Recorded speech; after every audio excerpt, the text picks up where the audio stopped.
As extreme weather creates havoc across the country, Nagaland has also been facing an unpredictable trial of weather in the recent times. In line with this, the Nagaland State Disaster Management Authority has said that from July 1 to 14, Nagaland can expect the weather to be cloudy and light rainfall could also be felt.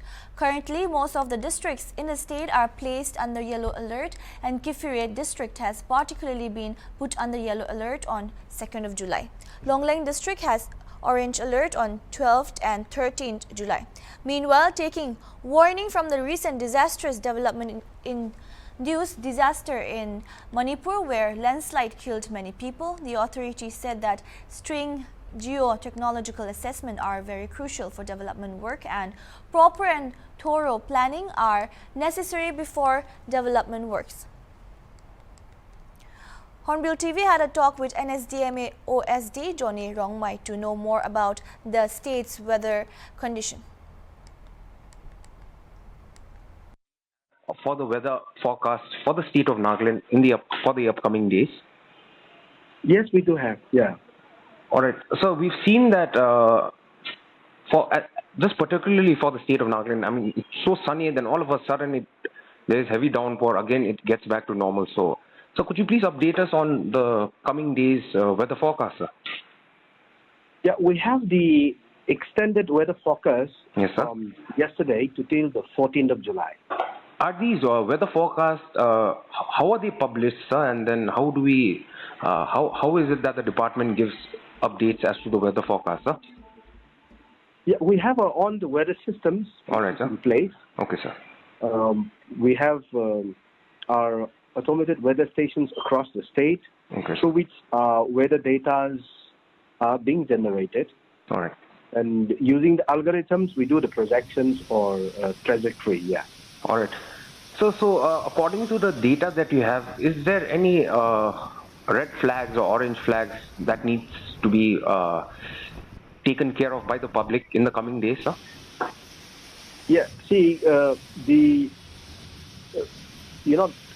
the mathematics of weather forecast, if you look at for the longer period of weather forecast, we call it long range weather forecast. All right, sir. Or the extended weather forecast.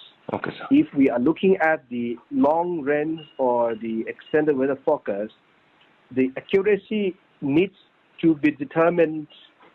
We will not be able to say that 80%, 90% will be accurate. However, if you are looking at the short range, then we would be able to say 90 to 95% accuracy of the weather forecast.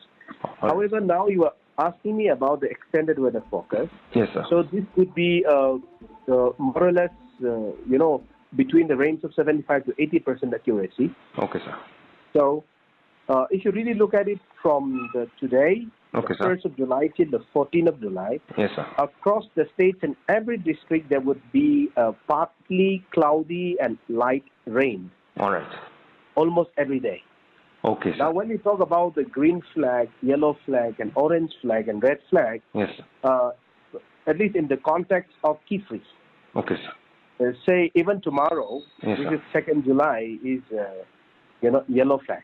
Okay, sir. As per our projection. So there are many other days, yellow flags in Kifri district from today to till 14th of July. Okay, sir. And so also for Kohima, we have a yellow flag from today. Okay, sir. Almost, 50% of the days from today to 14th of July is a yellow flag for Kohima. So likewise, the most of the districts has many yellow flags. All right. Longlang has an orange flag. Okay, sir. On the 12th of July. Okay, sir. And on the 13th of July. Okay, sir. So this is the focus for the weather patterns in the state from today till the 14th of July. I think even the Honorable Chief Minister, while addressing the Deputy Commissioners during the conference today, during his inauguration speech, I think he has also highlighted some of the upcoming weather patterns. All right. All right, sir. Now, coming a little off topic, at least away from our state of Nagaland, sir. Recently, just day before yesterday, there was a massive landslide in Nune, Manipur. And we all know that Assam is undergoing some grim situation because of the incessant rainfalls that have been happening over the past few months. So, sir, was this expected as an officer that is part of the disaster management thing? Was this natural calamity expected, and did you all expect it to come at such a huge scale, sir? If you really look at it, the happenings in the region, especially the northeast region today, Yes, sir. let us try to understand the instances of the flood situations in Silchar districts in Assam. Yes, sir. If you really look at it, yes, because of the extreme weather pattern, Yes. the amount of rainfall that, precipitation during a short period of time Yes. has been a recurring feature due to the event of climate change. All right. Keeping that event in mind, we need to also really look at whether our infrastructure Yes. is resilient to such kind of, extreme weather patterns, which is going to really increase. Yes, sir. Now, if you really look at Silchar, the Yes. flood, one hand is the extreme weather patterns, Yes. which is recurring.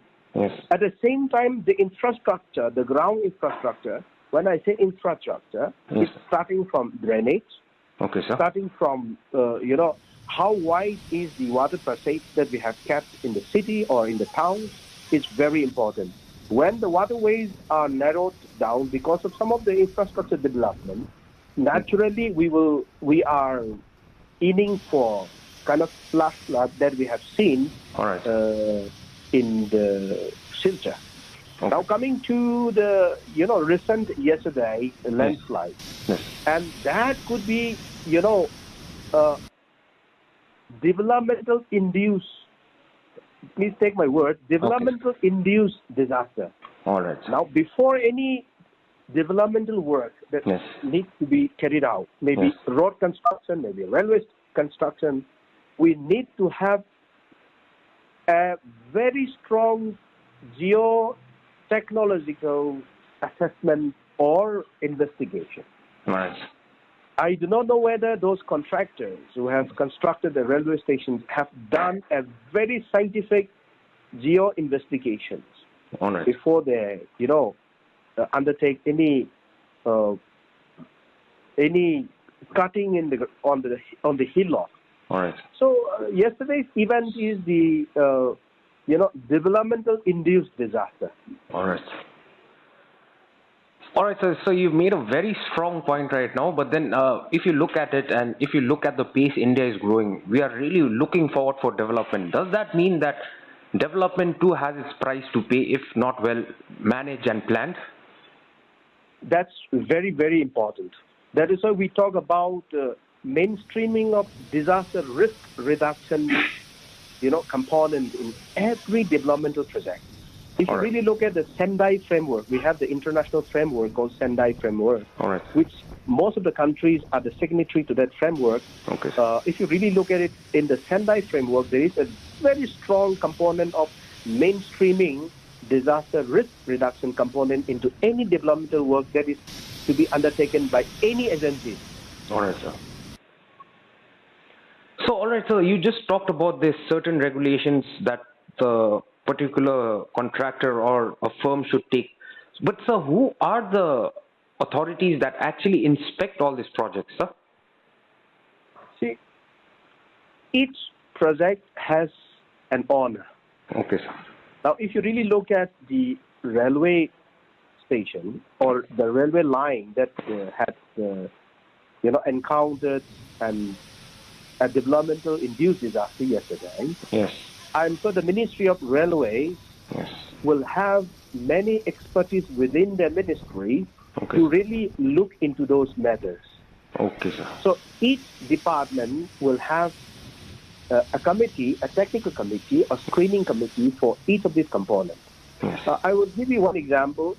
If any World Bank funded program, Yes, sir. especially for infrastructure, Okay, sir. before any work is undertaken, any road cutting or for that matter, any developmental infrastructure, Yes. World Bank has a strong component of pre-development of infrastructure assessment, Okay, sir.